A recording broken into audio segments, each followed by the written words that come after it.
ভোরের আলো ফুটে ওঠার সাথে সাথে রাতের অমানিশা ধীরে ধীরে ফিকে হয়ে এলো। ভোরের স্নিগ্ধ আলো জানালার পর্দা চুয়ে ঘরে প্রবেশ করছে, যেন রাতের সব হাহাকার এক মায়াবী চাদরে ঢাকা পড়ে গেছে। অরির যখন ঘুম ভাঙলো তখন সে নিজেকে আবিষ্কার করলো নরম কম্বলের রুমে। ঘরটা মৃদু আলো আধারিতে আচ্ছন্ন, জানালার ভারী পর্দাগুলো টানা। অরি কিছুক্ষণ স্তব্ধ হয়ে সিলিং ফ্যানের দিকে তাকিয়ে রইল। কাল রাতের প্রতিটি মুহূর্ত যেন সিনেমার রিল হয়ে ওর চোখের সামনে ভেসে উঠতে লাগলো। সারিমের সে আকুলতা, ওর কোলে মাথা রেখে এক অবুঝ শিশুর মতো আত্মসমর্পণ, আর সেই বুক কাঁপানো অতীতের গল্প, সবই কি তবে স্বপ্ন ছিল? অরি ধরফর করে বিছানায় উঠে বসল। শরীরে গতকালের ধকলের তীব্র ক্লান্তি। চারপাশটা ভালো করে দেখল সে। ঘর একদম ফাঁকা, সারিমের কোনো চিহ্ন নেই। তবেও বিছানায় এলো কিভাবে? সারিমে কি ওকে সোফা থেকে তুলে এনে বিছানায় শুয়ে দিয়েছিল? ভাবতেই অরির বুকের ভেতরটা এক অদ্ভুত দোলায় কেঁপে উঠল। মানুষটা গোপনে এতখানি যত্ন করতেও জানে, কিন্তু নিজের ভাবনায় বেশিক্ষণ মগ্ন থাকতে পারল না অরি। দেওয়াল ঘড়ির দিকে তাকানোর সাথে সাথে ওর চোখ দুটো কপালে উঠল। ঘড়ির কাঁটা স্পষ্ট জানিয়ে দিচ্ছে সকাল 9:30 বেজে গেছে। হায় আল্লাহ, 9:30। অরি এক প্রকার চিৎকার করে বিছানা ছাড়ল। ওর মাথা তখন ভোঁ ভোঁ করছে। ঠিক 10টায় ওর এবং যেবার কোচিং ক্লাস। সামনেই জীবনের মেডিকেল ভর্তি পরীক্ষা। এই সময় একটা ক্লাস মিস দেওয়া মানে আত্মহত্যার শামিল। যেবার কথা মনে হতেই অরি দৌড়ে নিজের রুমের দিকে গেল। আশা ছিল যেবা হয়তো এতক্ষণে তৈরি হয়ে ওর জন্য অপেক্ষা করছে, কিন্তু অরি ধপাস করে রুমের দরজা খুলল। ভেতরের দৃশ্য দেখে ওর মুখের চোয়াল ঝুলে গেল। রুমের মাঝখানে খাটের উপর যেবা শুয়ে আছে, পুরো খাট জুড়ে হাত পা ছড়িয়ে। কোলবালিশটা এক হাত দিয়ে জড়িয়ে ধরে সে এমনভাবে ঘুমোচ্ছে যেন গত রাতে কোনো ঝড়ই বয়ে যায়নি। সমস্ত দুঃখ, কষ্ট, কোচিংয়ের চিন্তা সবকিছু ভুলে ও যেন কুম্ভকর্ণের মতো গভীর ঘুমে আচ্ছন্ন। চাদরটা মেঝেতে লোটাচ্ছে, আর ও চুলগুলো খাটের চাদরে ছড়িয়ে ছিটিয়ে আছে। অরি খাটের পাশে গিয়ে দাঁড়ালো। যেবার গায়ে ধাক্কা দিয়ে বেশ জোরেই ডাকলো। এই যে বা উঠ, যে বা বলছি উঠ, প্রায় 10টা বাজে, কোচিং এ যাবি না? যেবা কোনো উত্তর দিল না, শুধু একটা মৃদু শব্দ করে কোলবালিশটা আরো শক্ত করে জড়িয়ে ধরে ওপাশ ফিরে শুল। বাদাম নিয়ে আর কি করিস না তো, পরেও এসে ঘুমানো যাবে। সময় মতো না গেলে কোচিং এর ভাইরা আজকে ক্লাসেই ঢুকতে দেবে না। তাড়াতাড়ি উঠ বলছি। অরে যেবার কাঁধ ধরে বেশ ভালো রকম একটা ঝাঁকুনি দিল। যেবা চোখ না খুলে অত্যন্ত বিরক্ত এবং ঘুম জড়ানো গলায় বিড়বিড় করলো। ওরের বাচ্চা, ডিস্টার্ব করিস না তো। আর মাত্র 5 মিনিট ঘুমাতে দে প্লিজ দোস্ত। 5 মিনিট? তোর এই 5 মিনিটের চক্করে ভবিষ্যৎ কয়লা হয়ে যাবে। সামনে মেডিকেল পরীক্ষা, সেটা মনে নেই? উঠ বলছি।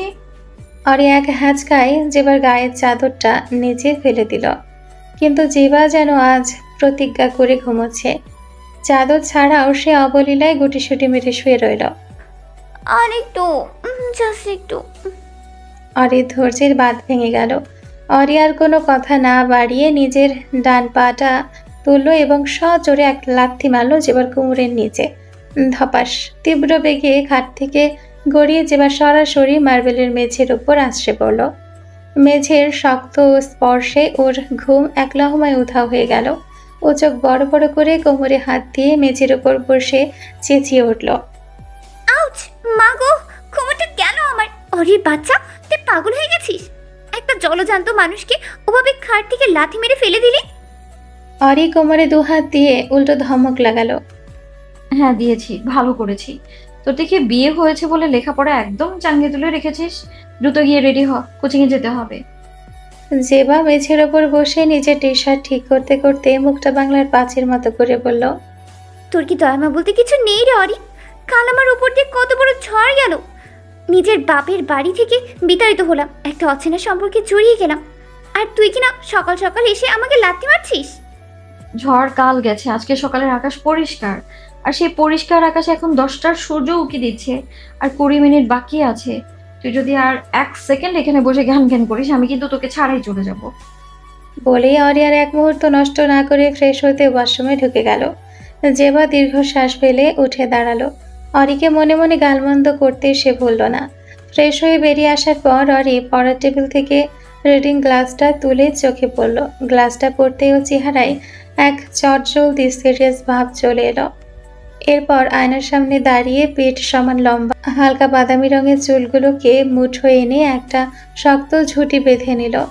আলমারি খুলে সাধারণ একটা শার্ট আর জিন্স প্লাজো পরে নিল। ব্যাগ থেকে প্রয়োজনীয় নোটস, কলমদানি আর প্রশ্ন ব্যাংকগুলো গুছিয়ে ঢুকিয়ে নিল। ঘড়িতে তখন 9:45। ঠিক তখনই ওয়াশরুম থেকে ফ্রেশ হয়ে বেরিয়েছে জেবা।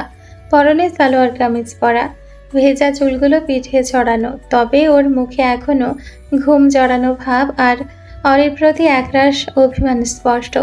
জেবা খাটের কোণে বসে গলা খাকারি দিল। পিঠটা সোজা করে বসতে গিয়ে হঠাৎ করেই ওর ভঙ্গিতে কেমন এক কৃত্রিম গাম্ভীর্য ফুটে উঠল।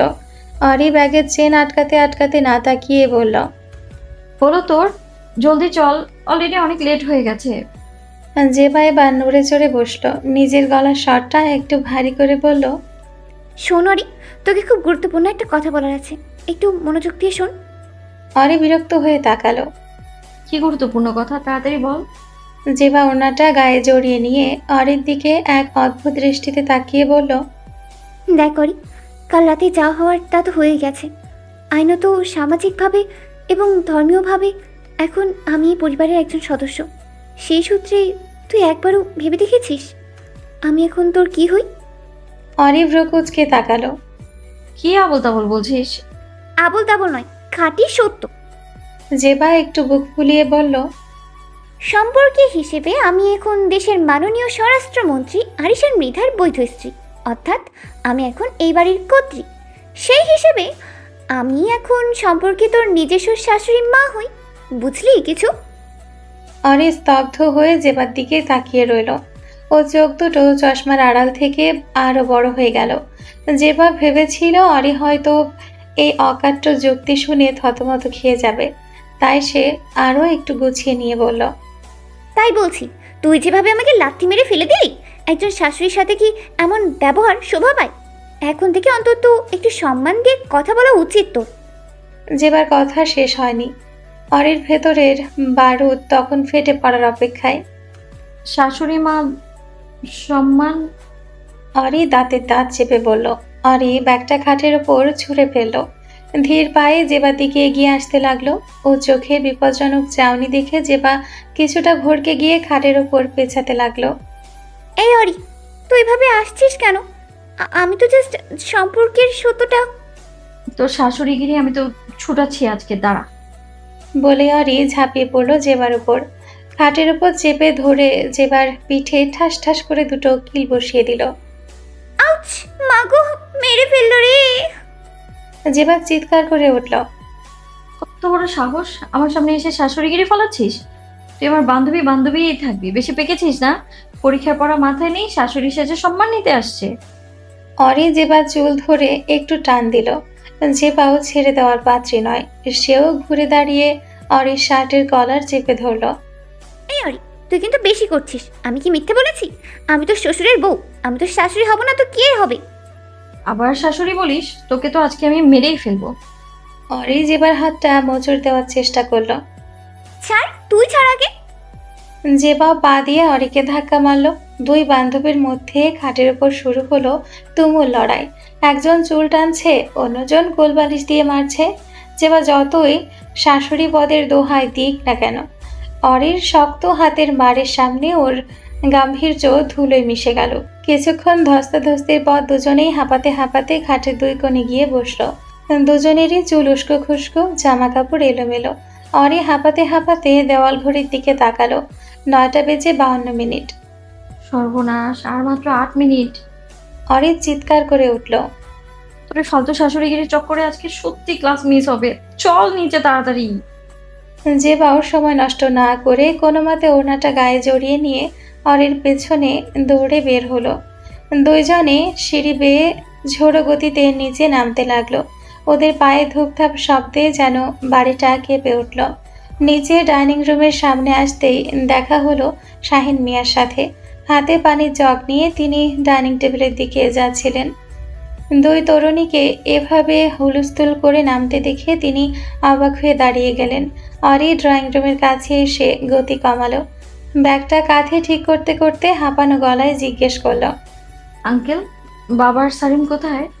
শাহিন মিয়া একটা মৃদু দীর্ঘশ্বাস ফেলে অত্যন্ত বিনীত স্বরে বললেন, ওনারা কেউ বাড়িতে নেই। বড় স্যার আর ছোট স্যার দুজনেই খুব সকাল সকাল ঘুম থেকে উঠে অফিসের উদ্দেশ্যে গাড়ি নিয়ে বের হয়ে গেছেন। শাহিন মিয়ার কথা শুনে অরি আর জেবা একে অপরের দিকে তাকালো। জেবার চোখে এক মুহূর্তের জন্য তীব্র হতাশা আর অপরাধবোধ ফুটে উঠল।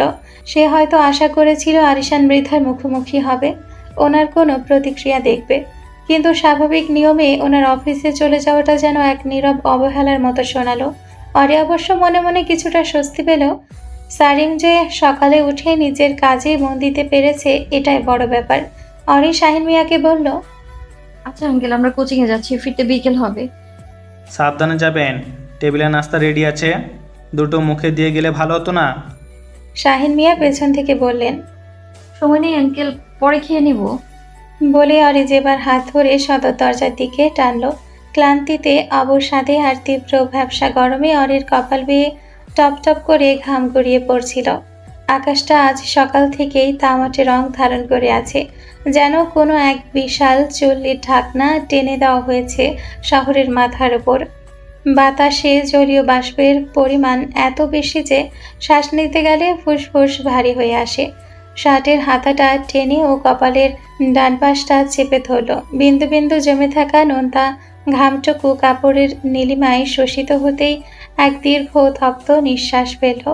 মেডিকেল পরীক্ষার দিনটা যত এগিয়ে আসছে, ক্যালেন্ডারের পাতাগুলো যেন তত দ্রুত গতিতে ফুরিয়ে যাচ্ছে, আর তার সঙ্গে পাল্লা দিয়ে কোচিং সেন্টারের মডেল টেস্টগুলোর প্রশ্নের মান যেন দিন দিন কঠিন থেকে কঠিনতর হচ্ছে। আজকেও প্রায় 2.5 ঘন্টার পরীক্ষা শেষে হল থেকে বের হলো অরি। ওর মাথাটা রীতিমতো ঝিমঝিম করছিল। চোখের সামনে চারপাশে চেনা পৃথিবীটা কেমন যেন দুলছে। অরি চোখের ওপর চেপে বসা রিডিং গ্লাসটা আলতো করে নাক থেকে সামান্য নামিয়ে আনলো। 2 আঙ্গুলের ডগা দিয়ে চোখের কোনা দুটোকে একটু ম্যাসাজ করে চোখ দুটোকে সামান্য আরাম দেওয়ার চেষ্টা করলো। ওর ঠিক পাশে গুটি গুটি পায়ে প্রায় মাটির সাথে জুতো ঘেঁষে হেঁটে আসছিল জেবা। জেবার ডান বগলে তখনও চেপে ধরা বায়োলজি আর কেমিস্ট্রির মোটা মোটা প্রশ্ন ব্যাংক। পেপার ব্যাংকের কোণগুলো ওর ঘামে ভিজে কিছুটা কুঁচকে গেছে।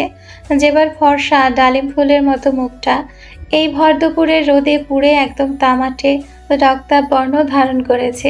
ক্লান্ত ফ্যাঁসফেঁসে গলায় বলল, আরে আর পারছি না দোস্ত, মনে হচ্ছে ব্রেনটা একদম ফ্রাইড রাইস হয়ে গেছে।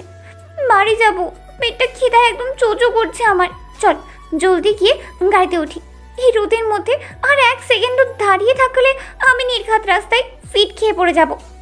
অরি ওর দিকে তাকিয়ে একটা মলিন শুষ্ক হাসি দিল। ও নিজের ভেতরের শক্তিও তখন তলানিতে। ও ম্লান গলায় বলল, চল, তবে একটা শর্ত আছে। ড্রাইভিং সিটে কিন্তু আজ আমি বসবো। অনেক দিন হলে স্টিয়ারিং ধরি না। এই মেন্টাল প্রেশারের মধ্যে একটু ড্রাইভ করলে হয়তো মাথার জটটা খুলবে। জেবা একটা দীর্ঘ হাই তুলতে তুলতে নিজের ব্যাগটা অন্য কাঁধে নিল। ক্লান্তিতে ওর চোখ দুটো ছোট ছোট হয়ে এসছে। বলল, নে বাবা, তুইই বস। আমার হাত পা এমনিতেই কাঁপছে। তুই গাড়ি চালালে আমি অন্তত সিটে একটু চোখটা বন্ধ করে থাকতে পারবো। জলদি চল। 2 বান্ধবী কোচিং সেন্টারের মেন গেটের লোহার জালি গলে ফুটপাতে এসে দাঁড়ালো। মাথার উপর তপ্ত সূর্যটা যেন আগুন ঢালছে। চারপাশের কোলাহল, রিকশার টুংটাং আর বাতাসে তীব্র হর্ন সব মিলিয়ে একটা গুলজার অবস্থা। ওরা ফুটপাত ধরে পার্কিং লটের দিকে এগোতে যাবে, ঠিক তখনই চারপাশে সমস্ত স্বাভাবিক কোলাহলকে এক নিমিষে ছাপিয়ে একটা বিকট কান ফাটানো ব্রেকের শব্দ হলো। শব্দটা এত তীব্র আর আকস্মিক ছিল যে রাস্তার কয়েকজন পথচারী ভয়ে কানে হাত দিয়ে 2 কদম পিছিয়ে গেল। একটি কুচকুচে কালো রঙের বিশাল জিপ গাড়ি একদম ওদের গা ঘেঁষে মাত্র কয়েক ইঞ্চির ব্যবধানে এসে ব্রেক কষল। গাড়ির চাকা রাস্তা ঘেঁষে এত জোরে ঘষতে গেছে যে পোড়া রাবারের একটা কটু গন্ধ বাতাসে ছড়িয়ে পড়ল। একই সাথে চাকা থেকে ছিটকে আসা ধুলোবালি আর শুকনো পাতার কুচি বাতাসে উড়ে অরি আর জেবার চোখে মুখে এসে পড়ল। অরি চরম বিরক্তিতে ও চোখে সুরক্ষায় ঝট করে চোখ দুটো বন্ধ করে ফেলল। ভেবেছিল হয়তো কোনো বেপরোয়া লাইসেন্সবিহীন ছেলে গাড়ি চালাচ্ছে, কিন্তু যখন ও 2 সেকেন্ড পর চোখ খুলল তখন ওর ভেতরে সমস্ত শারীরিক ক্লান্তি এক লহমায় উবে গিয়ে এক তীব্র জমাটবদ্ধ আর হিমশীতল আতঙ্কে রূপ নিল। ওর মেরুদণ্ডে বেয়ে যেন একটা বরফ শীতল স্রোত নেমে গেল। জিপের ভারী দরজাটা এক ঝটকায় খুলে গেল, আর সেখান থেকে নিচে নেমে এলো এক দীর্ঘ চওড়া অবয়ব।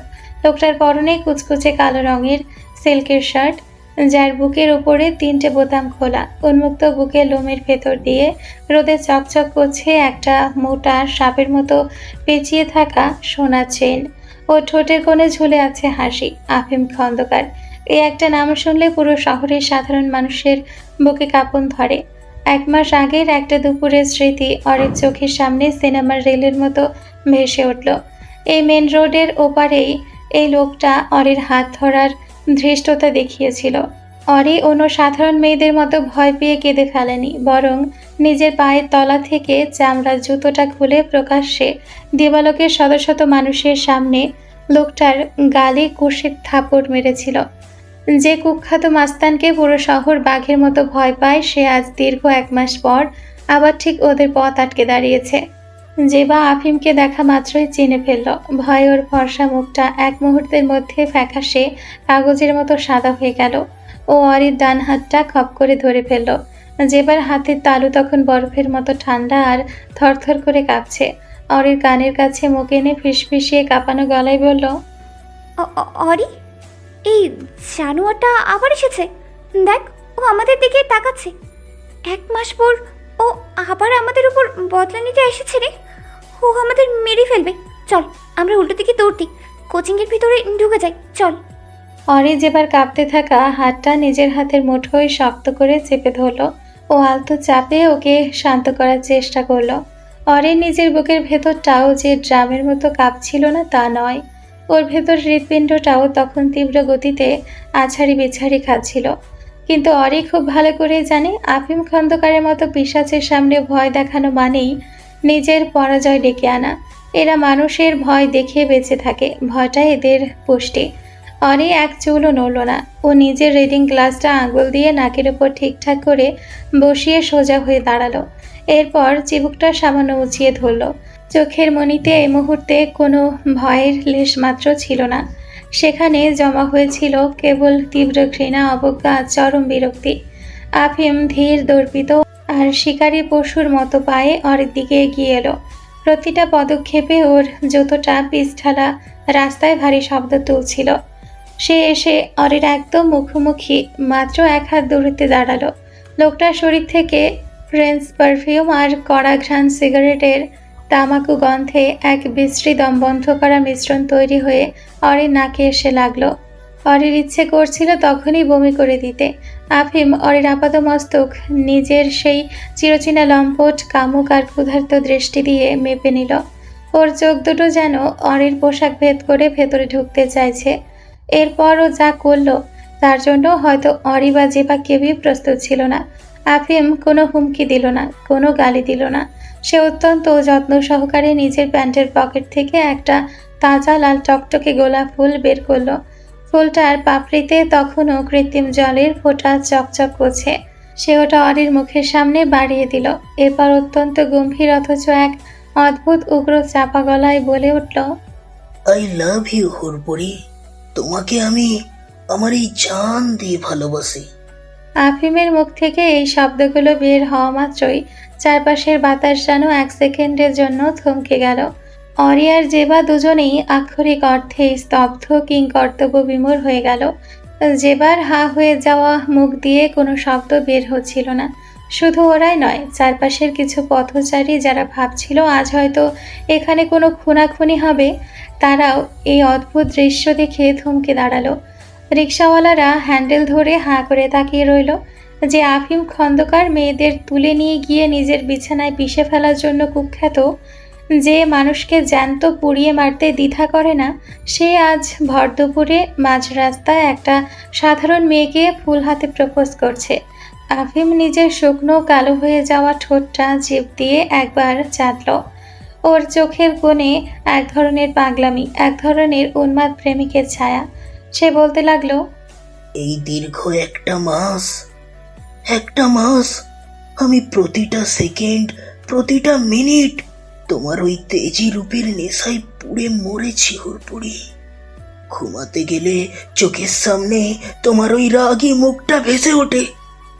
তুমি অন্য সব সস্তা মেয়েদের মতো নও, যারা আমার টাকার গরম বা নাম শুনলেই পায়ে এসে পড়ে। তুমি এক পবিত্র অগ্নিকন্যা। আমি সিদ্ধান্ত নিয়েছি, আমি তোমার ওপর কোনো জোর জুলুম করব না। আমি তোমাকে ভালোবেসে নিজের করে নিতে চাই। এই আফিম খন্দকারের রানী বানিয়ে রাজপ্রাসাদে রাখবো তোমাকে। বলো, তুমি আমার হবা? আমার এই দিলটা তোমার নামে লিখে দিলাম হুড়পুড়ি। আফিমের মানসিক বিকারগ্রস্ত কথাবার্তাগুলো যখন অরির কানে ঢুকছিল, ওর ভেতরের রাগটা এতক্ষণ ফুটন্ত লাভার মতো টকবক করে ফুটতে শুরু করেছিল। ওর কান দুটো গরম হয়ে লাল হয়ে উঠল। এই নর পশুর মুখে ভালোবাসা শব্দটা শুনলে ভালোবাসার পবিত্রতা অপমানিত হয়। ও এক সেকেন্ডও নষ্ট করলো না। আফিমের বাড়িয়ে দেওয়া লাল গোলাপটার দিকে ও একটা তীব্র থুতু ফেলার মতো ঘৃণার দৃষ্টি নিক্ষেপ করলো।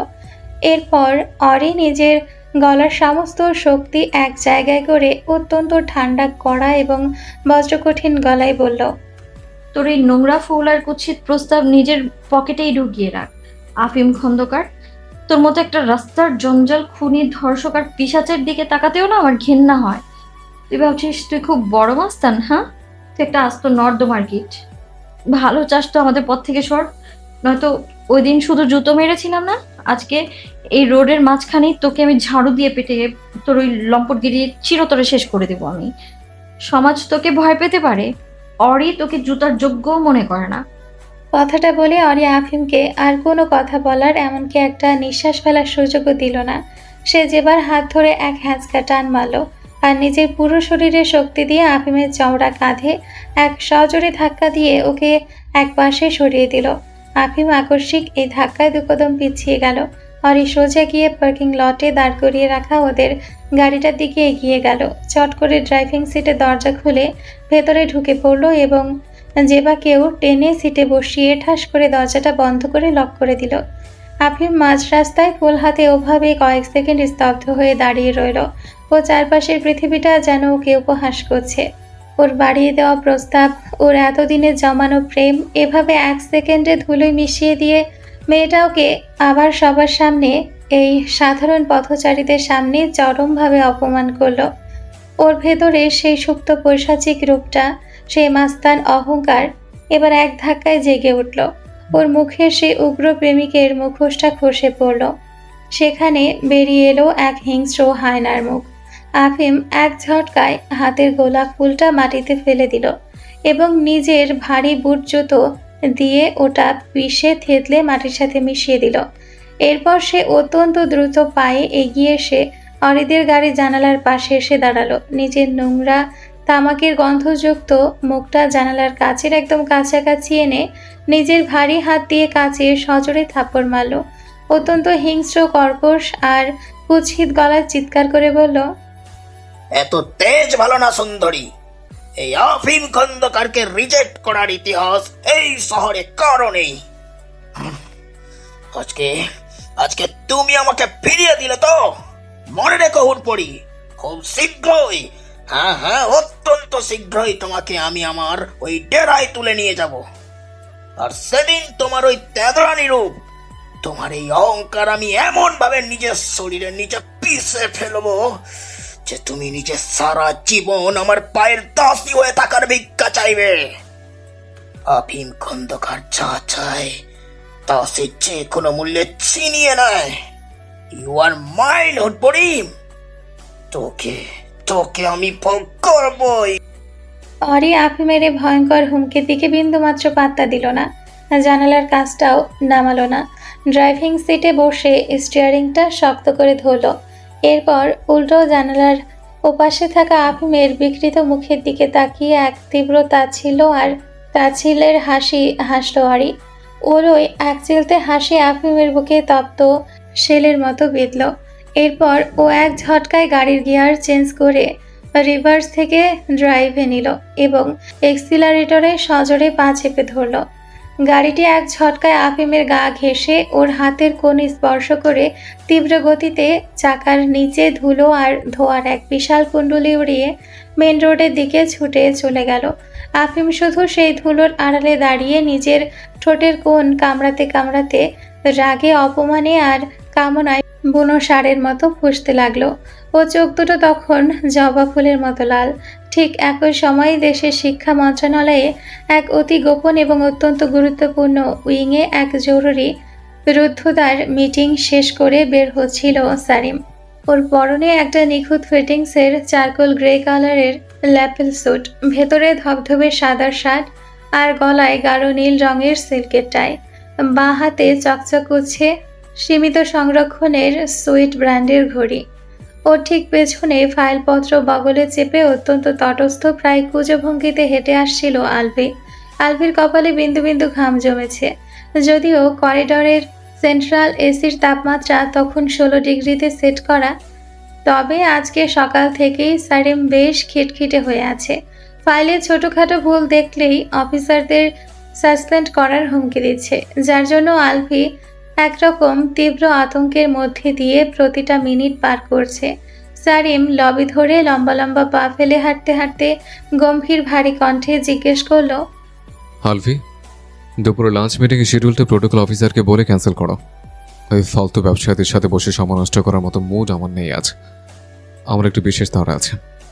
আলভি আমতা আমতা করে বলল, জি বস, সেটা তো করাই যাবে।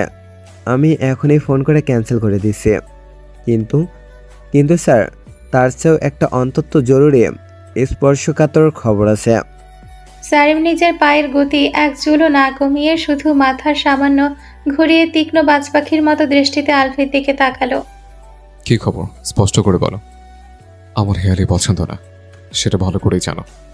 আলফি নিজের শুকিয়ে যাওয়া ঢোক গিলে করিডরের এদিক ওদিক তাকালো।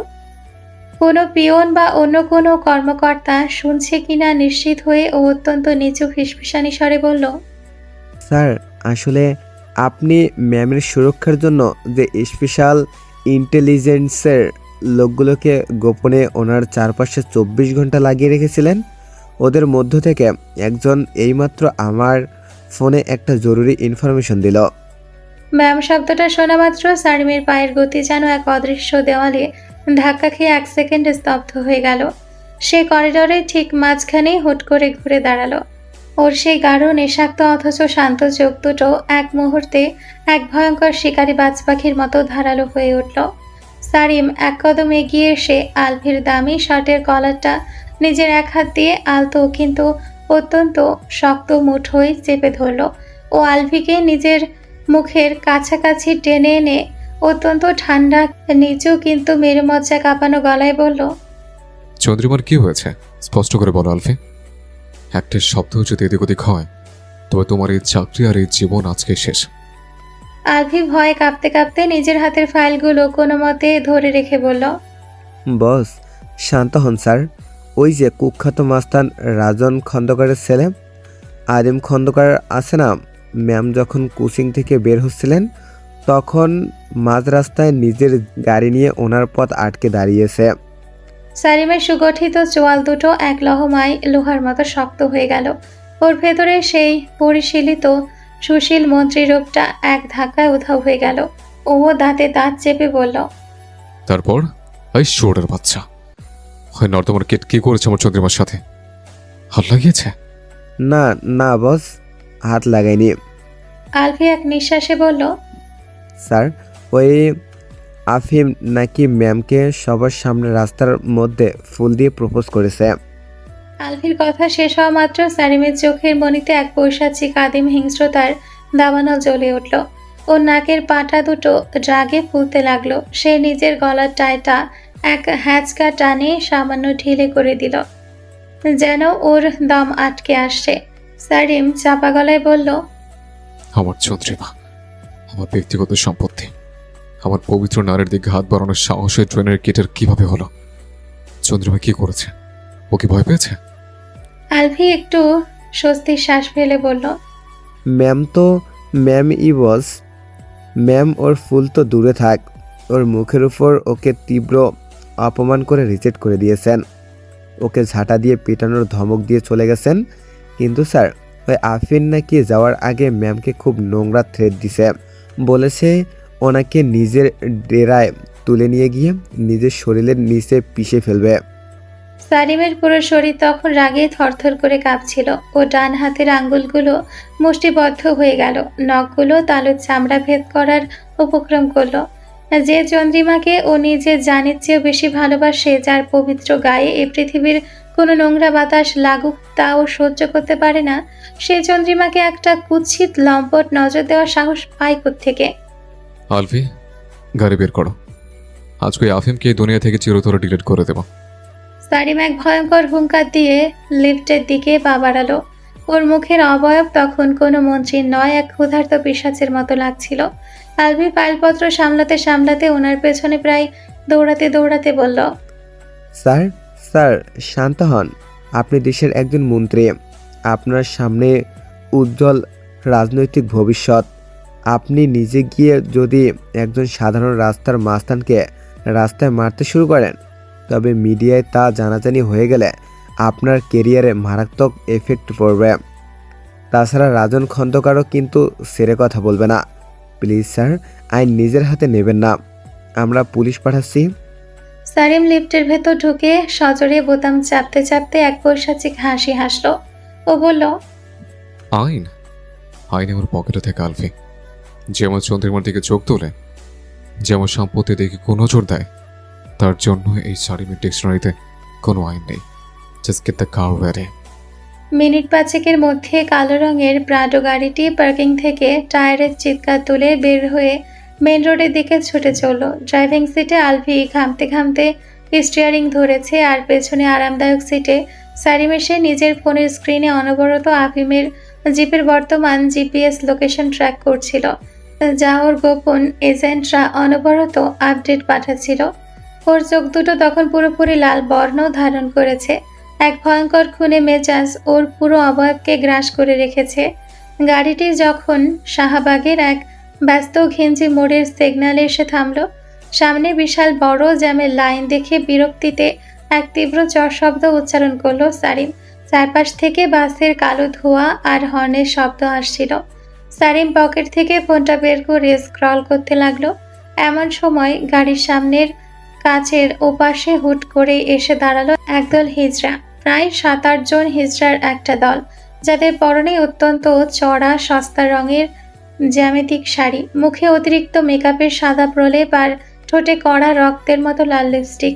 তারা এসে অনবরত বিকট শব্দে হাততালি দিতে দিতে গাড়ির বনেটে ধাক্কা মারতে লাগলো। ওদের মধ্যে সবচেয়ে মস্ত বড় এবং হৃষ্টপুষ্ট, প্রায় 150 কেজি ওজনের এক ভুটকি হিজড়া, যার নাম চম্পা। সে সরাসরি সারিমের জানালার পাশে এসে কাচের উপর নিজের ভারী হাত দিয়ে ধপাস করে থাপ্পড় মারতে লাগলো, আর অত্যন্ত কর্কশ চেরা ও বিকট গলায় চেঁচিয়ে বলল, এই মন্ত্রী, বিলাতি গাড়িতে বইসা আসোস? আমাদের দিকে একটু তাকা, জলদি কইরা টাকা বের কর। আমগো দলের সবার লেগা 5,000 টাকা দিবি, নয়তো এই মেইন রোডের মাঝখানেই কিন্তু আমরা পরনের জামা কাপড় খুললা ন্যাংটা হইয়া নাচুম। তোর এই মন্ত্রিত্ব আর ইজ্জত কিন্তু 1 মিনিটে পাংচার কইরা দিমু। টাকা বের কর জলদি। অন্যান্য হিজড়াগুলো বিকট শব্দে হাততালি দিয়ে চেঁচাতে লাগলো, টাকা দে, নয়া মন্ত্রীর গাড়ি রে, টাকা না দিলে জামা খুললা নেমু। এমনিতে সারিমের মেজাজ তখন চরম তুঙ্গে। ওর মাথার ভেতরের রগগুলো ছিঁড়ে যাওয়ার উপক্রম হয়েছে। তার উপর এই মাঝ রাস্তায় হিজড়াদের এই চরম উটকো ঝামেলা ও সহ্য করতে পারছিল না। সারিম অত্যন্ত বিরক্ত হয়ে জানালার কাজটা সামান্য মাত্র 2 ইঞ্চি নামিয়ে এক তীব্র ধমক লাগালো। এই সরো আমার গাড়ির সামনে থেকে। সরকারি কাজে বাধা দিচ্ছ তোমরা। 1 মিনিট আইজিবিকে ফোন করে পুলিশ দিয়ে জেলে পুরে দেবো। চেনো আমাকে? চম্পা হিজড়া নিজের চর্বিযুক্ত কোমরে 2 হাত দিয়ে এক বিশ্রী উগ্র ভঙ্গি করে নিজের নিতম্ব দুলিয়ে বলল, ওরে আমাকে পুলিশ দেখায়? আমরা পুলিশের গোষ্ঠীরে ডরাই না। আমরা আমাকে হারানোর কিছুই নাই রে বাবা। টাকা না দিয়া যদি 1 পা সামনে বাড়াইছিস, তবে এইখানেই তোর কাপড় চোপড় খুললা আমাকে সাথে নাচামু। বলেও সত্যি সত্যি নিজের শাড়ির আঁচলটা হাত দিয়ে ধরে টান দেওয়ার এক কুৎসিত ভঙ্গি করে সারিমের জানালার দিকে আরও এক কদম এগিয়ে আসতে চাইল। সারিম হঠাৎ করে খুব জোরে এক ধাতব কণ্ঠে চিৎকার করে ওদের থামতে বলল। ওরে আকস্মিক কর্তৃত্বপূর্ণ চিৎকারে চম্পা হিজড়া সহ বাকি পুরো দলটা এক মুহূর্তের জন্য থমকে গেল। ওদের হাততালি দেওয়ার হাতগুলো বাতাসে জমে গেল। কিন্তু আশ্চর্যের বিষয় হলো সারিমের মুখে সেই চরম খুনি রাগটা 1 সেকেন্ডের ভগ্নাংশের মধ্যে কর্পূরের মতো গায়েব হয়ে গেল। ও চোখের মণিতে হুট করে এক অত্যন্ত চতুর শয়তানি এবং বিকারগ্রস্ত বুদ্ধি খেলে গেল। ও ঠোঁটের কোণে ধীরে ধীরে ফুটে উঠল এক বিষাক্ত বাঁকা এবং শীতল হাসি। সারিম জানালার কাজটা পুরোপুরি নামিয়ে দিল। এরপর চম্পা হিজড়ার সেই মেকআপ লেপটে যাওয়া মুখের দিকে তাকিয়ে অত্যন্ত শান্ত ঠান্ডা কিন্তু গভীর গলায় বলল, তোমরা মাত্র 5,000 টাকার জন্য এখানে নিজেদের ইজ্জত পেলিয়ে দিতে চাচ্ছ, তাই না? মানুষের সামনে নোংরামি করতে চাচ্ছ। আচ্ছা, আমি যদি তোমাদের এই মুহূর্তে ক্যাশ 10 লাখ টাকা দিই, বিনিময়ে আমার একটা স্পেশাল কাজ করে দিতে হবে। 10 লাখ টাকা।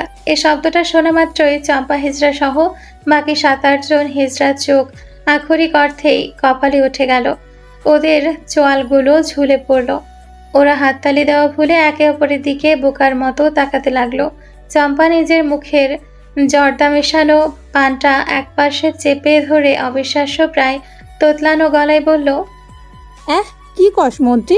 ঠাট্টা করস আমাগুলোকে? 10 লাখ টাকা? আজ তো 10 লাখ টাকা ক্যাশ দিবি আমাগোরে? ওরে বাবারে, এ তো আলাদিনের চিরাগ। কিন্তু আমাগো কি করতে হইব শুনি?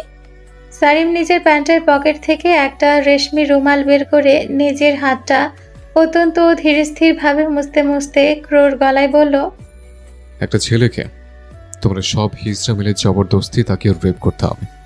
কাজ শেষ হওয়া মাত্রই ক্যাশ 10 লাখ টাকা আমি দেব। সারিমের এই বিকারগ্রস্ত ভয়ঙ্কর অবিশ্বাস্য এবং অভূতপূর্ব অফারটা শোনা মাত্র ড্রাইভিং সিটে বসা আলফির হাত থেকে স্টিয়ারিং হুইলটা প্রায় ছুটে যাওয়ার দশা হলো। বুকটা ধড়ফড় করে উঠল, কপাল বেয়ে ঠান্ডা ঘাম নামলো।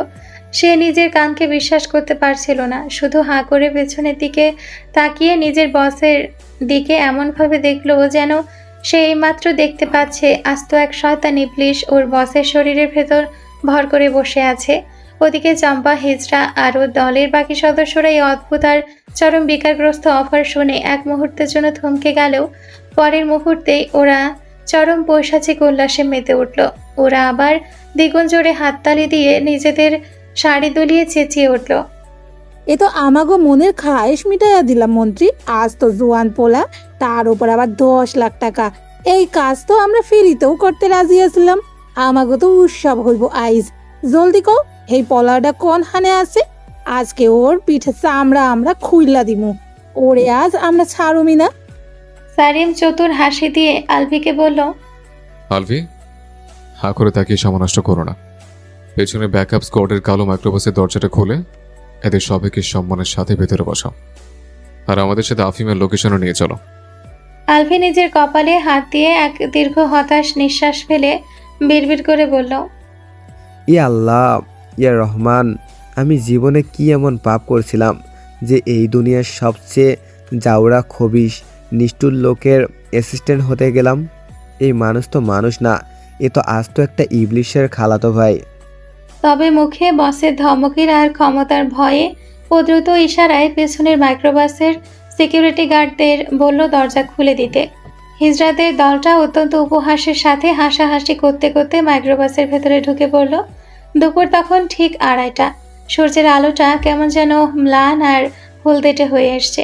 মেন রোডের এক নির্জন জঙ্গল ঘেরা কোনায় পিচঢালা রাস্তার পাশে দাঁড়িয়েছিল আফিমের সেই কুচকুচে কালো জিপ গাড়িটি। জায়গাটা বেশ নিরিবিলি, চারপাশটা ঘন রেন্ট্রি গাছপালা, লতাগুল্ম আর ঝোপঝাড়ে ঢাকা। দুপুরবেলা এই রাস্তায় তেমন একটা মানুষ থাকে না। আফিম তখন জিপের পেছনের সিটে একা বসে অনবরত একটার পর একটা সিগারেট টানছিল আর রাগে ফুঁসছিল। ওর পায়ের কাছে অলরেডি 4-5টা সিগারেটের ফিল্টার পড়ে আছে। সে নিজের হাতে জ্বলন্ত সিগারেটটা জিপের লেদার ড্যাশবোর্ডে সজোরে চেপে চামড়া পুড়িয়ে নিভিয়ে দিতে দিতে দাঁতে দাঁত চেপে বিড়বিড় করছিল, হুরপুরি, তুমি আমাকে সবার সামনে রিজেক্ট করলে এই আফিম খন্দকারকে। এই অপমানের প্রতিশোধ আমি এমন ভাবে নেব যে তুমি ধারণাও করতে পারবে না।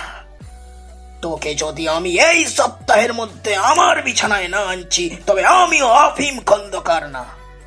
ঠিক তখনই আফিমের জিপের ঠিক পেছনে এসে অত্যন্ত নিঃশব্দে প্রায় বিড়ালের মতো পায়ে এসে থামলো সেই কালো বিশাল মাইক্রোবাসটি। আফিম জানালা লুকিং গ্লাস দিয়ে পেছনের গাড়ি থামতে দেখে একটু অবাক হলো। ভাবলো হয়তো ওর কোনো চামচা এসেছে বা অন্য কোনো রাইভাল গ্যাংয়ের লোক। আফিম নিজের ভেতরের বিরক্তি আর রাগ নিয়ে জিপের দরজাটা এক ঝটকায় খুলে নিচে নামলো। নিজের কোমরে গোজা পিস্তলটা একটু ছুঁয়ে দেখলো। আফিম গাড়ি থেকে নামা মাত্র পেছনের মাইক্রোবাসের স্লাইডিং দরজা দুটো এক হ্যাচকায় খুলে গেল, আর সেখান থেকে একে একে নেমে এলো চম্পা হিজড়া সহ সেই 7-8 জন মস্ত বড় হৃষ্টপুষ্ট এবং পৈশাচিক চেহারার ভুটকি হিজড়াদের দল। ওদের মুখে লালা ছড়া ক্ষুধার্ত হাসি। আফিম ওদের এই নির্জন জায়গায় দেখে চরম ভ্রু কুঁচকে বিরক্তি গলায় বলল, এই তোরা কারা রে হিজড়ার দল? এখানে কি চাস? এই মরণ মরতে আসছিস? সর এখান থেকে, নয়তো গুলি করে মাথার কলি উড়িয়ে দেব। চম্পা হিজড়া আফিমের সেই চওড়া ছাতি, সুঠাম দেহ আর রাগী চেহারা দেখা মাত্রই নিজের নোংরা জিভ দিয়ে ঠোঁট চাটতে চাটতে বলল, ওরে আমাগো রাজা ভাই রে, চেহারা তো আস্তা খাসি পার্লার রে, বডি তো পুরো মাখনের মতো। শোন রে দলবল, একদম খাঁটি মাল আমাগো লাইগা রাইখা গেছে। আর এটা রে, আজ আমাগো ঈদ। আফিম কিছু বুঝে ওঠার আগেই 4-5 জন বিশাল ওজনের প্রায় 100 কেজি ওজনের হিজড়া একযোগে কোনো পশুর মতো আফিমের ওপর ঝাঁপিয়ে পড়ল। আফিম চমকে উঠে নিজের পকেট থেকে কোমর থেকে পিস্তল বের করতে চাইল, কিন্তু ওর হাত নাড়ানোর আগে চম্পা হিজড়া নিজের বিশাল ওজনের শরীর নিয়ে আফিমকে ধাক্কা মেরে মাটির সাথে পেস্ট করে দিল। আফিম পিচ ঢালা রাস্তার উপর আছাড় খেয়ে পড়ল। ওর হাতের পিস্তলটা ছিটকে চলে গেল ঝোপের ভেতর। চম্পা ওর বুকের ওপর বসে পড়ল, যেন একটা আস্ত পাহাড় ওর উপর চেপে বসেছে।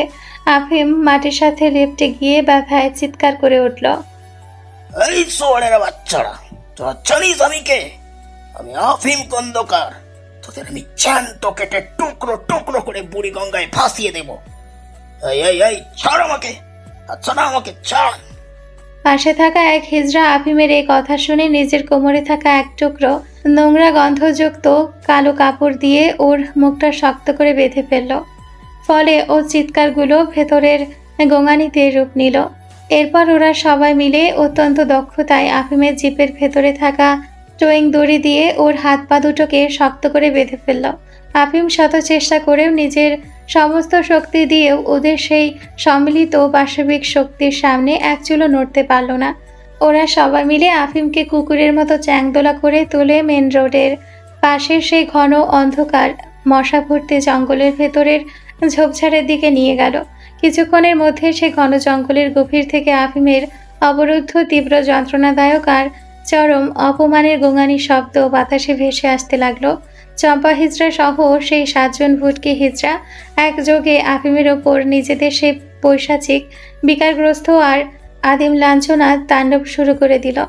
আফিমের সেই তথাকথিত পুরুষালী মাস্তানগিরি ও সেই লম্পট অহংকার যা দিয়েও মেয়েদের জীবন ধ্বংস করত, তা এক এক করে ও নিজের শরীরের ভেতর দিয়ে নির্মমভাবে চূর্ণ বিচূর্ণ হতে লাগলো।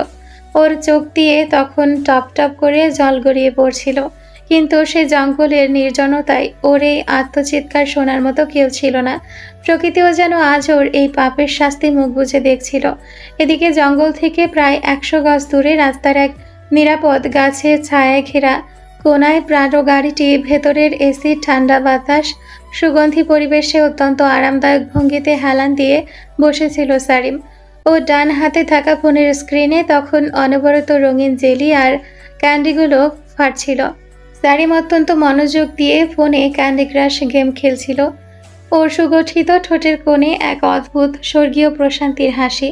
জঙ্গল থেকে আসা আফিমের সেই তীব্র পশুর মতো অবরুদ্ধ গোঙানি আর হিজড়াদের উল্লাসের শব্দ মৃদুভাবে ওর কানের পর্দায় পৌঁছালেও ওর মুখের একটি পেশিও নড়ল না, চোখে কোনো অনুশোচনা বা ঘৃণাও ছিল না। যেন ওর কাছে এই মুহূর্তে গেমের এই কঠিন লেভেলটা পার করাটাই এই ব্রহ্মাণ্ডের সবচেয়ে গুরুত্বপূর্ণ কাজ। ড্রাইভিং সিটে বসা আলফি পুরো শরীর ভয়ে আতঙ্কে কাঁপছিল। সে নিজের 2 হাত দিয়ে কপাল চেপে ধরে অনবরত চোখ বন্ধ করে বিড়বিড় করছিল। লা হাওলা ওয়ালা কুওয়াতা ইল্লা বিল্লাহ। ইয়া আল্লাহ, আপনি আমারে ইমানের সাথে রক্ষা করবেন। আমি কোন পাপে এই চাকরি করতে আসলাম? একটা জলদ্রান্ত ছেলেকে হিজড়া দিয়ে রেপ করিয়ে দিল এই লোক। ওনার মনে একটুও দয়ামায়া নাই। আজ সমাজ কোথায়, ছেলেদের সম্মান কোথায়? এখন দেখছি ছেলেরাও নিরাপদ নয় এই দেশে। এই লোক মানুষ না, আজ তো একটা সাইকোপ্যাথ, একটা সিরিয়াল কিলারের চেয়েও ভয়ঙ্কর। আলফিয়া নিজের ভেতরের ভয় ধরে রাখতে না পেরে পেছনের দিকে তাকালো। ওর মুখটা তখন কান্নায় ভেঙে পড়ার মতো হয়েছে। অত্যন্ত করুণ ও কাঁপানো গলায় বলল, বস, আর কতক্ষণ?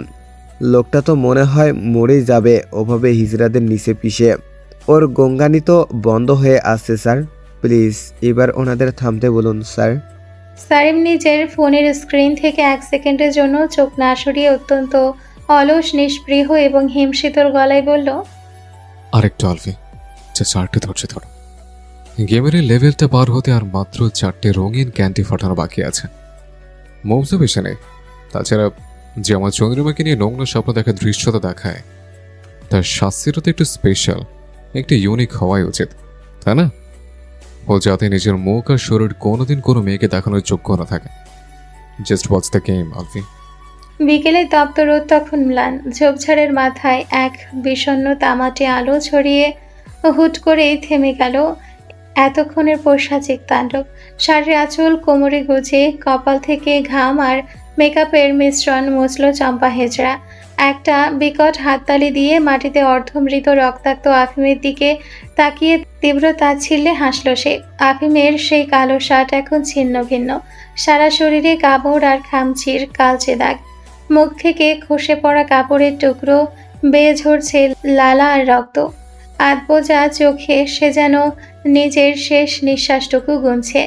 নিজের দলবলের দিকে তাকিয়ে চম্পা কর্কশ গলায় বলল, চল রে দলবল, মন্ত্রী সাহেব যে কাম দিছিল এইটা 16 আনা উসুল। এখন ওনার কাছ থেকে পাওনা টাকা বুঝা নিমু।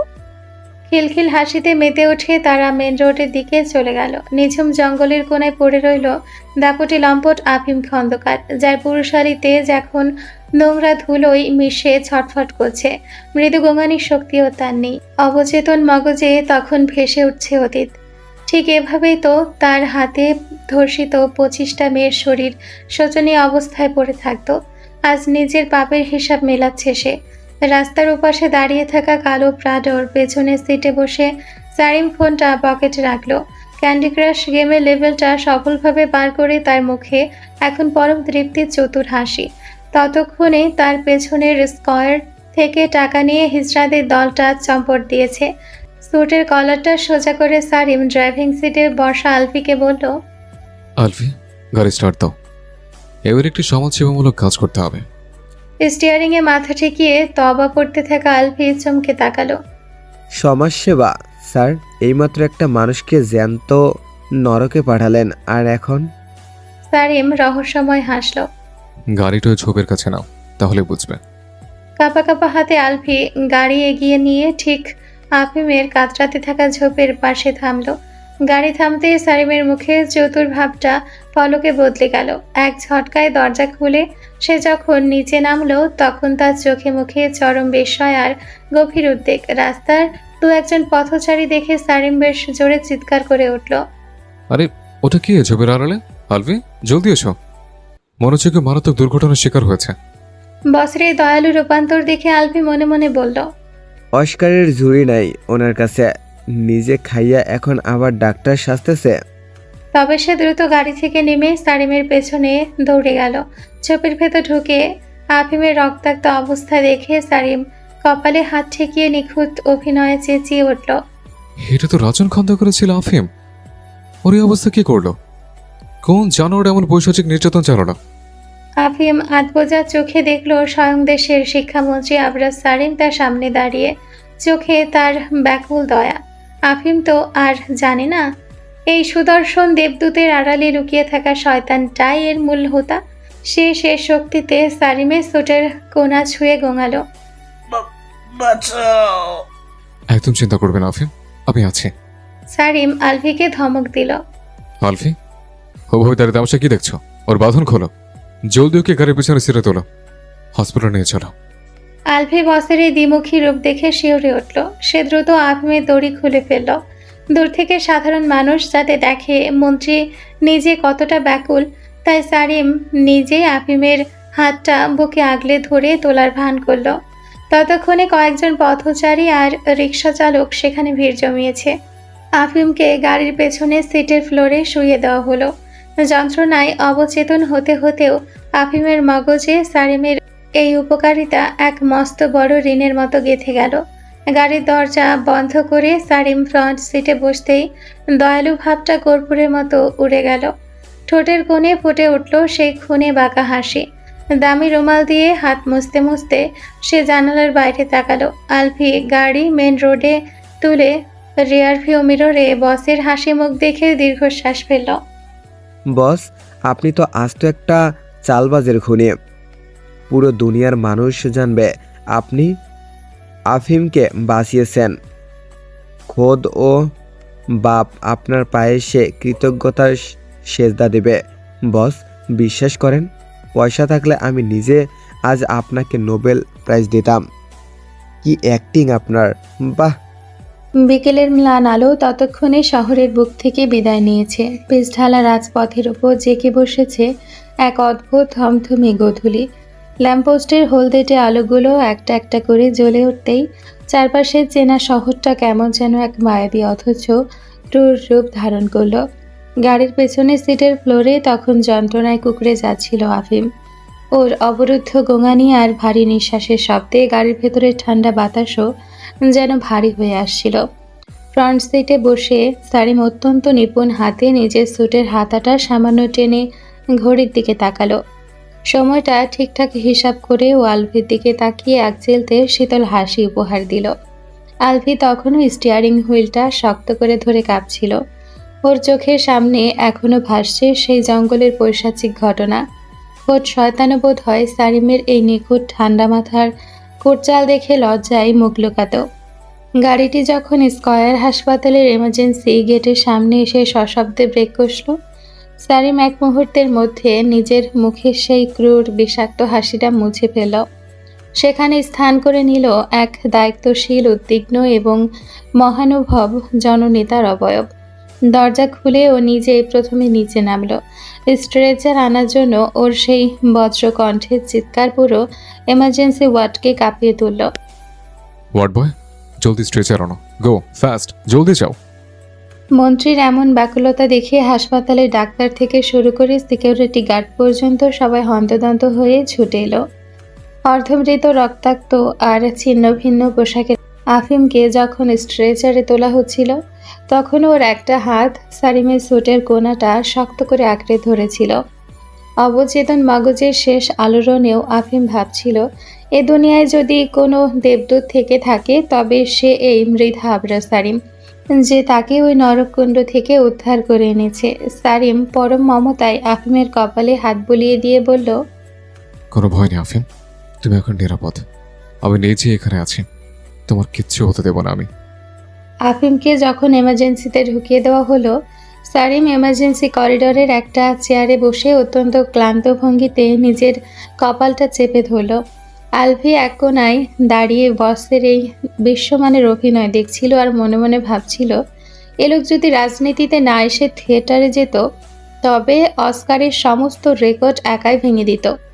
ঠিক 1.5 ঘন্টা পর হাসপাতালের ভিআইপি কেবিনের বাইরে তখন যেন তিল ধারণের জায়গা নেই। রাজন খন্দকারের ব্যক্তিগত ক্যাডার বাহিনী, রাজনৈতিক চামচা আর মিডিয়া কর্মীদের ভিড়ে পুরো ফ্লোর গমগম করছে। সাবেক এই দাপুটে সংসদ সদস্য রাজন খন্দকার করিডোর দিয়ে প্রায় দৌড়ে আসছিলেন। ওনার চওড়া কপাল বেয়ে তখন ভয়ের ঠান্ডা ঘাম ঝরছিল। যে মানুষটার একটা ইশারায় পুরো শহর স্তব্ধ হয়ে যায়, আজ নিজের একমাত্র ছেলের এই খবর শুনে ওনার পায়ের নিচ থেকে মাটি সরে গেছে। ওনার পরনে একটা ঢিলেঢালা পাঞ্জাবি, চোখের কোণে জমে থাকা জল আর আতঙ্কের এক স্পষ্ট ছাপ। রাজন খন্দকার কেবিনের সামনে সারিমকে দাঁড়িয়ে থাকতে দেখে ওনার 2 হাত বাড়িয়ে এগিয়ে এলেন। ওনার গলাটা তখন কান্নায় বুজে আসছে। সারিম, আমার আফিম, আমার একমাত্র মানিক, ও বেঁচে আছে তো? ওনারা কি বলছে ডাক্তাররা? সারিম অত্যন্ত গম্ভীর অথচ সান্ত্বনাদায়ক ভঙ্গিতে রাজন খন্দকারের 2 হাত নিজের হাতের মুঠোয় চেপে ধরল। ওনার চোখের দিকে তাকিয়ে অত্যন্ত নরম গলায় বলল, আঙ্কেল, নিজেকে শক্ত করুন। আল্লাহর অশেষ রহমত যে আমি ঠিক সময়ে পথ দিয়ে ফিরছিলাম। আফিমের অবস্থা খুবই আশঙ্কাজনক ছিল, কিন্তু ডাক্তাররা জানিয়েছেন ও এখন বিপদমুক্ত। তবে ওর উপর যে পাশবিক নির্যাতন চালানো হয়েছে তা কোনো সুস্থ মানুষ কল্পনা করতে পারে না।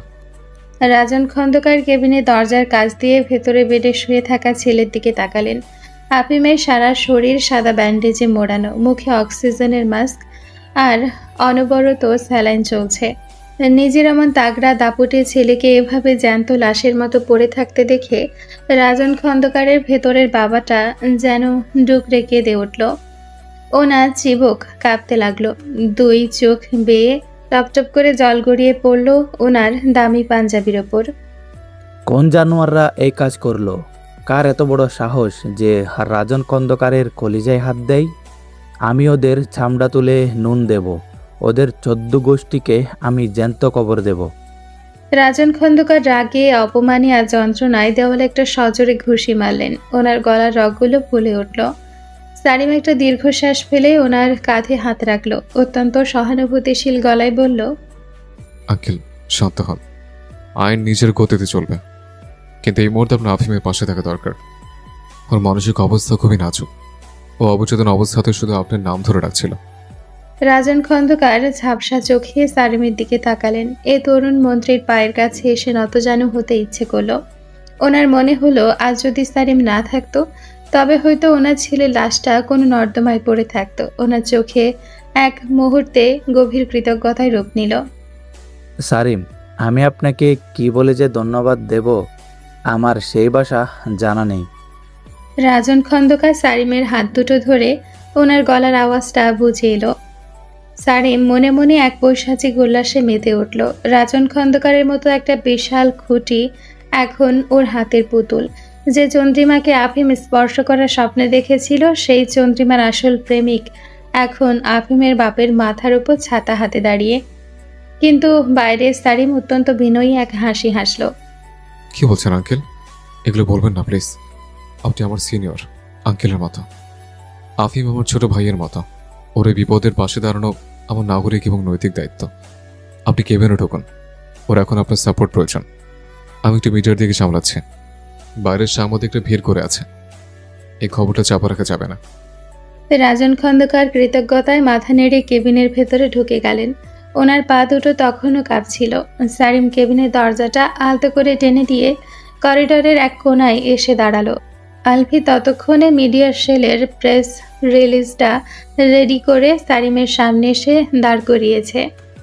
সারিম কাগজটার উপর চোখ বোলাতেই ও ঠোঁটের কোণায় সেই চতুর শয়তানি হাসিটা আবার ফিরে এলো। অত্যন্ত কড়া গলায় আলফিকে বলল, সবগুলো নিউজ চ্যানেলে আর অনলাইন পোর্টালে স্ক্রিপ্টটা হুবহু পাঠাও। এক অক্ষরও যেন হেরফের না হয়।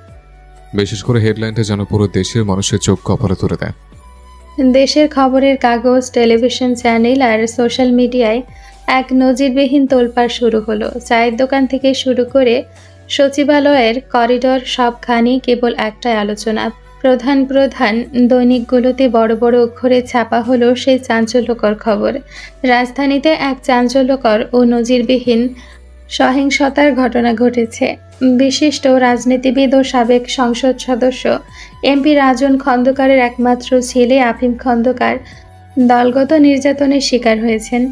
আজ সোমবার বিকেলে এক ঘটনা ঘটে। পুলিশ ও স্থানীয় সূত্রে জানা গেছে বিকেলে আফিম খন্দকার একদল হিজড়ার অতর্কিত হামলার শিকার হন। অভিযুক্ত হিজড়ারা তাকে জোরপূর্বক জিম্মি করে শারীরিক ও যৌন নির্যাতন, ধর্ষণ চালায় বলে অভিযোগ উঠেছে। ঘটনার পরপরই ভুক্তভোগীকে উদ্ধার করে দ্রুত চিকিৎসার জন্য নিকটস্থ হাসপাতালে ভর্তি করা হয়েছে। তার শারীরিক অবস্থা বর্তমানে স্থিতিশীল হলেও তিনি চরম মানসিক ট্রমার মধ্যে রয়েছেন বলে চিকিৎসকরা জানিয়েছেন। খবরটা ছড়িয়ে পড়া মাত্রই পুরো শহরের অপরাধ জগতে এক নীরব সুনামি বয়ে গেল। যে আফিম খন্দকার মেয়েদেরকে তুলে নিয়ে গিয়ে নিজের পৈশাচিক লালসা চরিতার্থ করত, যাকে পুরো শহরের মানুষ এক ডাকে সন্ত্রাস বলে চিনত, সে আজ একদল হিজড়ার হাতে দলগত ধর্ষণের শিকার হয়েছে। এর চেয়ে বড় কুৎসিত, লজ্জাজনক এবং ভয়াবহ প্রতিশোধ আর কি হতে পারে? সোশ্যাল মিডিয়ায় কমেন্ট সেকশনগুলো সাধারণ মানুষের ক্ষোভ, উপহাস আর এক অদ্ভুত স্বস্তির মন্তব্যে ভরে উঠল। মানুষ বলতে লাগলো, প্রকৃতির বিচার বড়ই নির্মম। যে যেমন কর্ম করে তাকে তেমন ফলই ভোগ করতে হয়। কেউ কেউ আবার খোদ শিক্ষামন্ত্রী আবরার সারিমের মহানুভবতার প্রশংসায় পঞ্চমুখ হলো। কারণ প্রতিটি নিউজের নিচেই ছোট করে লেখা ছিল, মাননীয় শিক্ষামন্ত্রী আবরার সারিম নিজের গাড়ি থামিয়ে জঙ্গল থেকে ভুক্তভোগীকে উদ্ধার করে হাসপাতালে নিয়ে আসেন। কেবিনের ভেতরে তখন এক ভারী গুমট নীরবতা। জানালার ভারী পর্দাগুলো টেনে দেওয়া হয়েছে, যাতে দুপুরের কড়া আলো ভেতরের অন্ধকারকে দূর করতে না পারে। আফিম বেডে শুয়ে ছটফট করছিল। ওর শরীরের ক্ষতগুলো হয়তো ধীরে ধীরে শুকিয়ে আসছিল, কিন্তু ওর ভেতরে সে পুরুষালী অহংকার, দাপট চিরতরে চূর্ণ বিচূর্ণ হয়ে গেছে। চোখের কোণ বেয়ে অনবরত জল গড়িয়ে পড়ছিল। সিলিংয়ের দিকে তাকিয়ে শুধু ভাবছিল, এই কলঙ্কিত মুখ নিয়ে ও কিভাবে এই সমাজে মুখ দেখাবে, ও কিভাবে আবার রাস্তায় দাঁড়াবে। রাজন খন্দকার ছেলের বেডের পাশে একটা চেয়ারে বসে ওনার নিজের 2 হাত দিয়ে মাথাটা চেপে ধরেছিলেন। ওনার চোখের সামনে খবরের কাগজে সেই হেডলাইনটা বারবার ভেসে উঠছিল। ওনার পুরো রাজনৈতিক কেরিয়ার, ওনার খন্দকার বংশের ইজ্জত এক নিমিষে মাটির সাথে মিশে গেছে। ওনার নিজের ক্যাডাররা পর্যন্ত এখন আড়ালে হাসাহাসি করছে। ওনার সে অহংকারী চিবুকটা আজ বুক অবধি নেমে এসেছে। এদিকে সব কাজ শেষ করে সারিম রাতে বাড়ি ফিরল। পায়ে সেই চিরচেনা ভারী বুট জুতোর খটখট শব্দে ক্লান্তি মাখানো। বেডরুমের দরজা ঠেলে ভেতরে ঢুকতেই সারিমের পায়ের গতি থমকে গেল। তার চোখ দুটো বিস্ময়ে চড়ক গাছ। রুমের নরম ড্রিম লাইটের আলোয় সারিমের বিশাল কিং সাইজ বিছানার উপর বসে আছে অরি। কোনো বই নেই, কোনো খাতা নেই, চশমাটা টেবিলের উপর শান্ত হয়ে পড়ে আছে। অরির পরনে একটা হালকা কালো রঙের সুতি শাড়ি, চুলগুলো আলগা করে পিঠে ছেড়ে দেওয়া। সবচেয়ে অবাক করা বিষয় হলো, তার তথাকথিত বিদ্যাসাগর বউ আজ পড়ার টেবিল ছেড়ে সারিমের বিছানায় বসে দুলকি জালে পা দোলাচ্ছে আর গুনগুন করে একটা অচেনা সুর ভাজছে। সারিম দরজার চৌকাঠে দাঁড়িয়ে কয়েক সেকেন্ড নিজের চোখকে বিশ্বাস করতে পারল না। সে হাত ঘড়িটা দেখল, রাত 12:30। এ সময় অরি পড়াশোনা বাদ দিয়ে তার ঘরে বসে আছে, তাও আবার এভাবে। সারিম আস্তে আস্তে রুমের ভেতর ঢুকল, কোটটা খুলে সোফার উপর হিয়ালি করে রাখলো। এরপর ধীর পায়ে অরির দিকে এগিয়ে গেল। ও চোখে রাজ্যের কৌতূহল আর অবিশ্বাস। সারিমকে দেখে আজ অরি মোটেও বিরক্ত দেখালো না, বরং তার ঠোঁটের কোণে ফুটে উঠল এক চিলতে মায়াবী মিষ্টি হাসি। সে হাসি দেখে সারিমের বুকের ভেতরটা যেন এক ঝটকায় সপ্তম আসমানে গিয়ে ঠেকল। মুহূর্তে যেন সারিম একটা পোষা বিড়ালে পরিণত হলো। অরি বিছানা থেকে নেমে সারিমের দিকে 2 পা এগিয়ে এলো। গলার স্বরটাকে যতটা সম্ভব মধুর আর আহ্লাদি করে তুলল। স্বামী, ও স্বামী, স্বামী গো বলি, শুনছেন? সারিম যেন নিজের কানকে বিশ্বাস করতে পারছে না। অরির মুখ থেকে স্বামী ডাক, তাও আবার এত সোহাগ মাখানো সুরে। সারিমের বুকের ভেতর আনন্দে সুনামি বয়ে গেল। সে সব ক্লান্তি ভুলে একগাল হেসে অরির মুখোমুখি দাঁড়ালো। বউ বলো। অরি তার ডাগর ডাগর চোখ দুটো একটু নাচিয়ে শাড়ির আঁচলটা আঙ্গুলে জড়াতে জড়াতে চপল ভঙ্গিতে জিজ্ঞেস করলো, আমাকে আপনি কতটুকু ভালোবাসেন? সারিম এই অভাবনীয় প্রশ্নে একটু থমকে গেল। সে অরির কোমরটা আলতো করে জড়িয়ে ধরে নিজের দিকে একটু টেনে নিয়ে বলল, শিয়াল মুরগিকে যতটা ভালোবাসে আমিও ঠিক তোমাকে ততটা ভালোবাসি বউ। অরির ভেতরের রাগটা দপ করে জ্বলে উঠতে চাইল, কিন্তু সে নিজেকে সামলে নিল। অত্যন্ত কৌশলে নিজের মুখে একটা কৃত্রিম বিস্ময় আর আদুরে বিরক্তি ফুটিয়ে তুলে বলল, এবার কেমন অদ্ভুত ভালোবাসার সংজ্ঞা? শিয়াল কি কখনো মুরগিকে ভালোবাসে? সে তো সুযোগ পেলেই ঘাড় মোটকে খেয়ে ফেলে। সারিম হাহা করে হেসে উঠল। অরির কপালে নিজের কপাল ঠেকিয়ে ফিসফিস করে বলল, আরে পাগলি, এটাই তো আসল ভালোবাসা। শিয়াল মুরগিকে এতটাই ভালোবাসিয়েছে তাকে নিজের থেকে আলাদা করতে চায় না, একেবারে নিজের পেটের ভেতরে নিজের অস্তিত্বের সাথে মিশিয়ে নেয়। এটা হচ্ছে ভালোবাসা.com 100% আলট্রা প্রো ম্যাক্স। এর উপরে কেউ কাউকে ভালোবাসতে পারে না। ভাসলেও যে ব্যক্তি মৃগী বেড়া মুঠে মারা যায়। অরি মনে মনে বলল, হ্যাঁ, তোর এই ভালোবাসার 14টা বাজাতে আজ আমি এসেছি। কিন্তু মুখে সে একগাল কৃত্রিম লজ্জা ফুটিয়ে সারিমের বুকে আলতো একটা কিল মেরে বলল, দেখ, কি যে বলেন না আপনি, যত সব আজব আজব যুক্তি। তা এই আলট্রা প্রোম্যাক্স ভালোবাসার মানুষটা কি তার এই লক্ষ্মী বউয়ের একটা ছোট্ট আবদার রাখবে না? সারিম যেন তখন সপ্তম আসমান ছাড়িয়ে অষ্টম আসমানে ভাসছে। অরির এই নরম ছোঁয়া, এই মিষ্টি কথা তাকে পুরো মাতাল করে দিয়েছে। সে বুক ফুলিয়ে বলল, আবদার? তোমার জন্য আমি পুরো পৃথিবী লিখে দিতে পারি চন্দ্রিমা। বলো কি চাও? আকাশের চাঁদ এনে দেব? অরি হেসে ফেলল, বলল, না না, চাঁদ লাগবে না, চাঁদ তো আমি নিজেই, তাই না? আসলে হয়েছে কি, কাল রাতে আপনি যখন রাগ করে আমার কেমিস্ট্রি নোটগুলো পুড়িয়ে দিলেন না। সারিমের মুখের হাসিটা একটু দমে গেল। সে আমতা আমতা করে বলল, ওটার জন্য আসলে আহা, শুনুনি না। অরি সারিমের মুখে আঙ্গুল দিয়ে থামিয়ে দিল। আমি রাগ করিনি একদম। পরে ভেবে দেখলাম আপনি তো ঠিকই বলেছেন, এই বই খাতাগুলো আমাদের মাঝে দেয়াল হয়ে দাঁড়িয়েছিল। আপনি আমার স্বামী, আপনার অধিকার সবার উপরে। তাই আমি ঠিক করেছি এখন থেকে আমি আর ওই ছাইপাস নোটবুক ছোবই না। সারিম তো খুশিতে গদগদ। সে অরিকে আরো শক্ত করে জড়িয়ে ধরতে চাইল, কিন্তু অরি চতুরতার সাথে একটু পিছিয়ে গিয়ে বিছানার পাশে রাখা এক তাজা নতুন খাতা আর কলম তুলে নিল। অরি বলল, কিন্তু সমস্যা একটা আছে স্বামী, ওই নোটগুলো তো আমার কোচিং এর ভাইয়া ক্লাসে চেক করবেন। যদি আমি কালকের মধ্যে ওগুলো জমা না দিই তাহলে তো আমাকে কোচিং থেকে বের করে দিতে পারে। এখন আমি তো আর ওই পচা কেমিস্ট্রি লিখতে চাই না, তাই ভাবছিলাম। সারিম উৎসুক হয়ে বলল। কি ভাবছিলে বউ?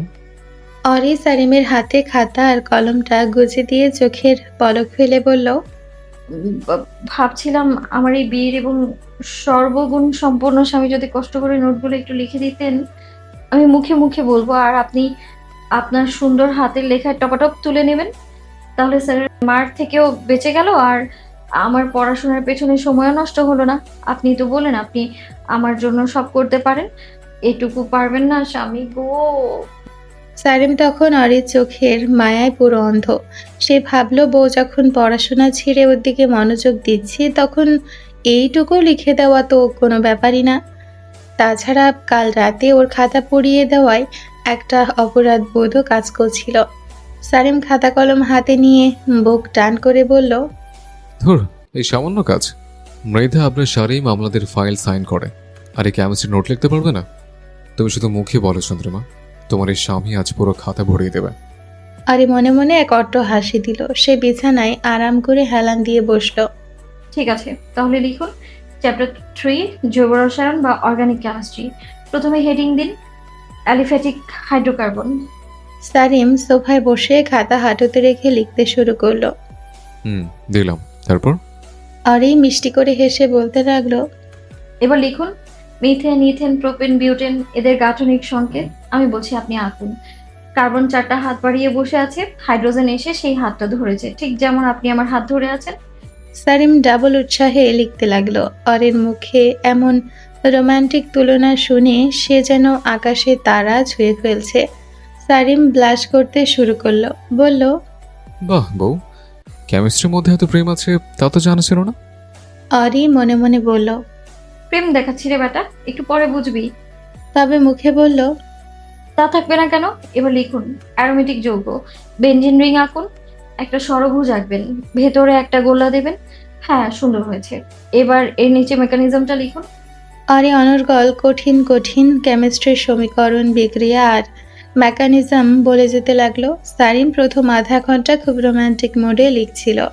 প্রতি লাইনের মাঝে মাঝে অরির দিকে তাকিয়ে চোখ মারছিল, মিষ্টি মিষ্টি হাসছিল। কিন্তু 1 ঘন্টা পার হওয়ার পর সারিমের পিঠ টান টান করতে লাগলো। আঙ্গুলগুলো অবশ হয়ে আসছে। সারাদিনের অফিসের ক্লান্তির পর এখন এই গভীর রাতে কেমিস্ট্রির জটিল বিক্রিয়া লিখতে গিয়ে তার মাথায় চুল ছেটার অবস্থা। সারিম কপাল মুছে বলল, উফ বউ, আর কতটুকু? আমার মাথা ঘোরাচ্ছে এবার। একটু থামো না, বাকিটা কাল লিখি।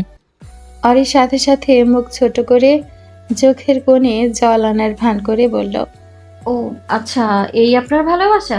একটু আগে না বলেন শিয়াল মুরগির মতো আলট্রা প্রোম্যাক্স ভালোবাসা, এখন সামান্য কয়েকটা পাতা লিখতে গিয়ে আপনার দম ছুটে যাচ্ছে। ঠিক আছে, দিতে হবে না লিখে, কাল স্যার আমাকে কোচিং থেকে তাড়িয়ে দিক, অপমান করুক। সারিম অরির চোখে জল, যদিও তা ছিল গ্লিসারিন দিয়ে ভুয়া অভিনয়, দেখে থতমত খেয়ে গেল। সে তাড়াতাড়ি বলল, আরে না না চন্দ্রিমা, কাঁদছো কেন? আমি তো জাস্ট একটু মজা করছিলাম। এই তো আমি লিখছি, তুমি বলো। অরি মনে মনে বেশ খুশি হলো, বলল, বাছা আমার, লাইটার দিয়ে খাতা পোড়ানোর মজা এবার হাড়ে হাড়ে বোঝো। সারিম আবার শুরু করলো। পরে 2 ঘন্টা ধরে অরি সারিমকে দিয়ে হাড় ভাঙা খাটুনি খাটিয়ে নিল। কেমিস্ট্রি নোটস বলে পুরো প্র্যাকটিক্যাল আর থিওরি নোটস যা লিখতে অরির 3 দিন লেগেছিল তা সে সারিমকে দিয়ে এক রাতে মাত্র কয়েক ঘন্টার মধ্যে লিখিয়ে নিল। সারিমের হাতের আঙ্গুলগুলো তখন প্রায় অবশ, চোখ ঘুমে ভেঙে আসছে, কপাল দিয়ে ঘাম ঝরছে। মৃধা আবরা সারিম জীবনে কোনো দিন এত বড় আমলতান্ত্রিক ফাইলের পেছনেও এত খাটেনি যা আজ সে কেমিস্ট্রির নোটের পেছনে খাটল। ভোর 4টে নাগাদ অরি দেখলো খাতার শেষের পাতাটা পর্যন্ত সম্পূর্ণ হয়ে গেছে। তার পুড়ে যাওয়া সব নোট এখন হুবহু এই নতুন খাতায় বন্দি। সারিম ক্লান্তিতে হাঁপাতে হাঁপাতে কলমটা ছুঁড়ে ফেলে দিল। খাতাটা অরির দিকে বাড়িয়ে দিয়ে বলল, এই নাও বউ, তোমার সব নোট শেষ। এবার তো আমার উপর খুশি? এবার একটু আমার কাছে এসো, বড্ড ঘুম পাচ্ছে। সারিম যেই না অরিকে ধরার জন্য হাত বাড়ালো, অমনি অরির মুখের সেই মিষ্টি মায়াবী হাসি কর্পূরের মতো উড়ে গেল। অরি এক ঝটকায় খাতাটা সারিমের হাত থেকে কেড়ে নিল। বিছানা থেকে নেমে দাঁড়িয়ে নিজের চশমাটা চোখে পরে নিল। তার সেই চেনা রাগী তেজি রূপটা সেকেন্ডের মধ্যে ফিরে এলো। সে সারিমকে একটা তীব্র ঝটকা মেরে বলল, দূরে থাকুন আমার থেকে, একদম ছবেন না আমায়।